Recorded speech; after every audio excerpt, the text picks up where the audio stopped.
Olá, meu nome é Paula, sou aluna do segundo ano do ensino médio do Colégio Cecília Meireles, da cidade de Palotina, no Paraná.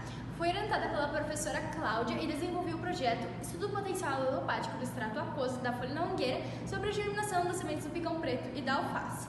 Este projeto é uma continuação do que iniciei no ano passado. Por eu residir no interior, há diversas árvores em torno de minha residência, dentre elas a mangueira. Com o passar do tempo, notei que não havia desenvolvimento de outras espécies de plantas em seu entorno e me questionei se isso seria resultado de um possível efeito alelopático. A alelopatia é o efeito que uma planta pode gerar sobre outra, então possivelmente haveria substâncias presentes na folha da mangueira que estivessem influenciando para que as outras plantas não conseguissem se desenvolver em torno da árvore da mangueira.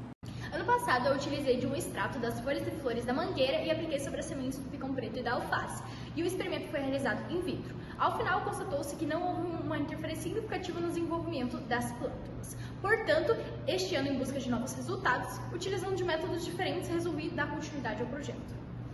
O objetivo foi o de averiguar o potencial alelopático do extrato aquoso da folha da mangueira sobre a germinação e desenvolvimento das sementes do picão preto e da alface. A ideia inicial era de utilizar folhas secas e fazer a fervura das mesmas para obter o extrato, obtendo-se assim as concentrações de 100%, 50% e 0%, utilizando a proporção de 500 ml de água para 50 mg de folhas. Sendo realizado em vivo, após o preparo do extrato, eu iniciei a contagem das sementes e plantei-as, passando a regar todos os dias. Passado um tempo, viajei para a SBPC, onde recebi diversas sugestões de como poderia prosseguir com o meu projeto. Foi sugerido que eu utilizasse da seiva da árvore, que talvez uma bactéria fosse a causadora disso, ou ainda que o pH do solo estivesse interferindo nisso. Eu aderi à última, pois eu estava estudando na matéria de Química da minha escola sobre esse assunto. Para fazer a análise do pH, eu coletei o solo das proximidades das duas mangueiras de minha residência. Então foram coletadas 5 amostras da parte longe, 5 da borda e 5 perto. E foi feita uma composta de cada uma dessas. Foi ao laboratório da UFPR onde iniciei o processo das soluções. Foram utilizadas a proporção de 10 ml de água destilada para 50 ml de solo. Com essas soluções, utilizei do peixinho, que é uma ferramenta que faz a mistura. Foi feita a mistura durante 1 minuto e depois foi deixado 1 hora de descanso. Após isso, utilizei do pH-metro para medir o pH do solo. E assim, foi possível construir tabelas para analisar, ao final, se haveria uma diferença de acidez do solo ou não. Dessa maneira, por meio dessas tabelas, é notório que quanto mais próximo da árvore, é maior o teor de acidez do solo.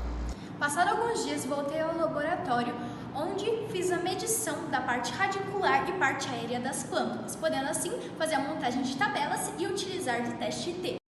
Nessas duas amostras, é perceptível que na concentração de 50% não houve uma diferença significativa da parte radicular e da parte aérea, o que significa que está na região de não rejeição.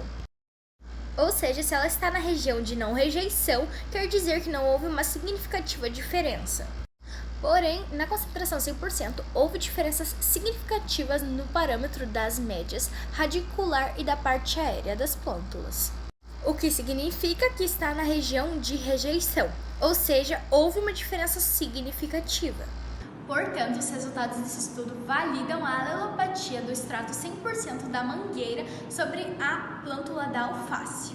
Entretanto, em relação à plântula do picão preto, não obteve índices consideráveis. Além disso, em relação ao pH, notou-se que houve uma variação nas diferentes localidades de extração do solo, ou seja, direcionando para que a decomposição orgânica, ou seja, os resíduos deixados pela mangueira, influenciem acidamente o solo, o que é um fator de inibição para as plântulas de modo geral.